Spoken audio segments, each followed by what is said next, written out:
नमस्कार, स्वागत है आपका अपने यूट्यूब चैनल बी एजुकेटर में। बात करेंगे 68,500 शिक्षक भर्ती, राज्य पिछड़ा वर्ग आयोग नियुक्ति की मांग, संघर्ष जारी, कब तक मिलेगी नियुक्ति, कितने नंबर तक वालों को मिलेगी नियुक्ति। तो बिंदु पर बात करने से पहले, वीडियो स्टार्ट करने से पहले, अगर आपको लगता है कि चैनल के माध्यम से आपके हक की आवाज़ को उठाया जाता है और शिक्षक भर्ती से संबंधित ऑथेंटिक अपडेट आप तक पहुंचाई जाती है, तो आपको चैनल से निसंकोच जुड़ना चाहिए।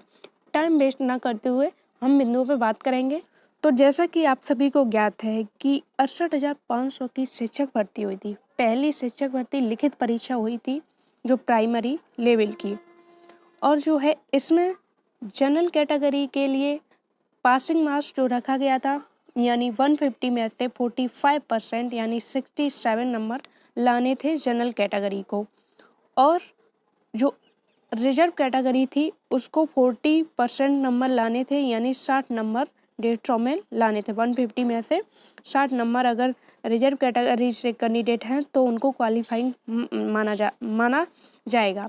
लेकिन ओबीसी और विकलांग जो PS6 वाले अभ्यर्थी थे उनको ये जो है रिलैक्सेशन नहीं दिया गया, इनको कोई किसी भी तरह की छूट नहीं दी गई। तो इसके लिए जो पिछड़े वर्ग से संबंधित अभ्यर्थी थे, जो रिजर्व कैटेगरी के कैंडिडेट थे, ओबीसी और PS6 वाले कैंडिडेट थे, तो उनके द्वारा इसको लेके शिकायत की गई और राज्य पिछड़ा वर्ग आयोग में और राष्ट्रीय पिछड़ा वर्ग आयोग दोनों संवैधानिक संस्थाओं में इसकी शिकायत की गई और इस पर जो है सुनवाई हुई, जिसके पश्चात जो आयोग है, राष्ट्रीय पिछड़ा वर्ग आयोग और राष्ट्रीय पिछड़ा वर्ग आयोग, दोनों में अभ्यर्थियों को जो है न्याय दिलाया गया और अपनी रिपोर्ट जारी करते हुए इनको नियुक्ति देने की बात कही गई। लेकिन नियुक्ति को जो रिपोर्ट आई है उसको आए हुए लगभग 1 महीना हो गया। उसके पश्चात भी शिक्षा विभाग के अधिकारियों ने इस पर किसी भी प्रकार की कोई भी प्रक्रिया आगे नहीं बढ़ाई है।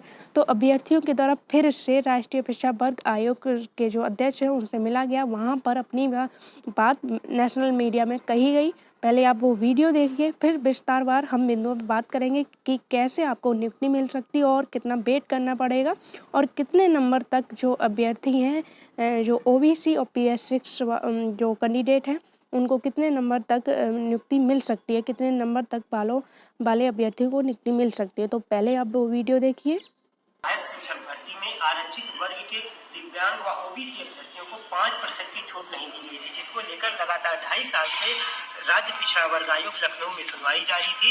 उसकी सुनवाई के उपरांत आदेश निर्गत किया गया और आज लगभग 2 सप्ताह पूरा हो गया और अभी तक इस पर कोई कार्रवाई नहीं हो पाई है। इसमें आदेश में साफ साफ मेंशन किया गया है कि आरक्षित वर्ग के दिव्यांग व ओबीसी अभ्यर्थियों को 5% की छूट देते हुए पूर्णांक 150 में से 60 अंक अर्थात 40% पर उत्तीर्ण करके अभ्यर्थियों को नियुक्ति दी जाए। अभी भी लगभग 30,000 सीटें खाली हैं, जिसमें जैसा कि आपने देखा कि ये अभ्यर्थी एक लंबे समय से संघर्ष कर रहे हैं, अंत में आके इनको जीत भी मिल गई है। राष्ट्रीय संवैधानिक संस्था ने पूरी रिपोर्ट जारी कर दी है इनके पक्ष में। उसके बावजूद भी शिक्षा विभाग के अधिकारी जो है नियुक्ति देने को तैयार नहीं है, इसको फॉलो करने के लिए तैयार नहीं है। तो आप लोगों को अपना अभी संघर्ष जारी रखना पड़ेगा, चाहे भले ही आपके पास एक सॉलिड प्रूफ आ चुका है, तो आप इसे अब जो है न्यायालय के सामने रख के अपना हक ले सकते हो और अपनी नियुक्ति ले सकते हो इसके आधार पर। अब दूसरा पॉइंट ये है कि अगर सरकार नहीं मानती है, शिक्षा विभाग के अधिकारी नहीं मानते हैं, तो अगर आप रिजर्व कैटेगरी से कैंडिडेट हो और आपके 60 मार्क्स हैं, तो आपको अवश्य इसको न्यायालय में जो है चैलेंज करना चाहिए। इसको लेके आपको न्यायालय की शरण लेनी चाहिए। अगर आपको नियुक्ति चाहिए, अगर आप अपनी जॉब के लिए सीरियस हो, अवेयर हो, आपको जो है नौकरी चाहिए, तो आपको अपना संघर्ष अभी और भी जारी रखना पड़ेगा। आपके पास एक सॉलिड प्रूफ हो गया, तो इस आधार पर आपकी जो नियुक्ति है वो तो कन्फर्म हो ही गई है कि आपको किसी न किसी दिन जो है जो नियुक्ति वो मिलनी है। लेकिन मैटर ये करता है कि आप अपना जो लड़ाई है वो अब किस गति से रखते हो और उसको न्यायालय की शरण में भी चैलेंज करते हो या नहीं। तो जो अभ्यर्थी ओबीसी से और PS6 से बिलोंग करते हैं, ओबीसी और कैटेगरी से और PS6 कैटेगरी में हैं और उनके इस भर्ती परीक्षा में जो 60 मार्क्स वो लाए हैं, तो उन्हें अब न्यायालय की शरण लेनी है, क्योंकि अगर वर्तमान सरकार को आपकी रिपोर्ट लागू करनी होती, काफ़ी पहले कर चुकी होती, तो आपके पास ऑप्शन है कि आप मजबूती से इसको न्यायालय के समक्ष रखिए और आपको 100% जो है इस पर जीत मिलेगी, आपकी नियुक्ति आपको मिलेगी। लेकिन तय करेगा आपके संघर्ष की गति पर कि कितने अच्छे से आप इसको न्यायालय में रख पाते हो। नियुक्ति तो आपको मिलनी है, ये चीज़ आप लिख के ले लीजिए, लेकिन इंतज़ार आपको थोड़ा करना पड़ेगा, संघर्ष आपको और भी करना पड़ेगा और धैर्य आपको रखना पड़ेगा।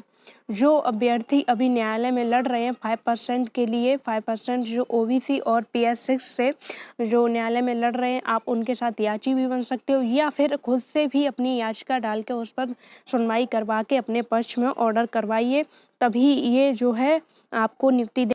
और तीसरी चीज़ कि इस केस की जो कुछ कंडीशंस हैं वो 10 मार्च को भी जो है डायरेक्शन जो है डिसाइड हो जाएगा कि इसकी गति क्या है, आप लोगों का भविष्य क्या है।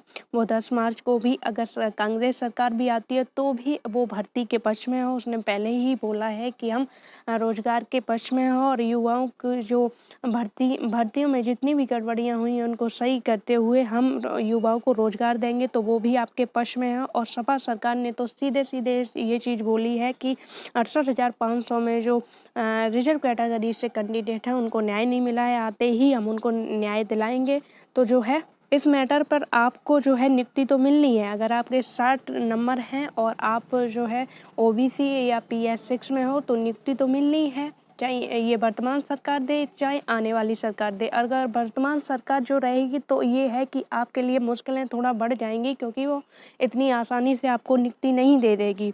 अगर कोई सरकार बदलती है तो हो सकता है कि आपको न्याय दिला सके। तो चीज़ें ये हैं कि आपको अपना संघर्ष हर स्तर पर जारी रखना पड़ेगा और न्यायालय की शरण भी लेनी पड़ेगी आपको, तभी आपको नियुक्ति मिल पाएगी। उम्मीद है वीडियो में दी गई जानकारी से आप संतुष्ट होंगे। और एक चीज़ कि इस केस पर जो अभ्यर्थी हैं, जो पीड़ित हैं, 5% को लेके उनको नियुक्ति 100% मिलेगी। जुड़े रहिए चैनल से। धन्यवाद।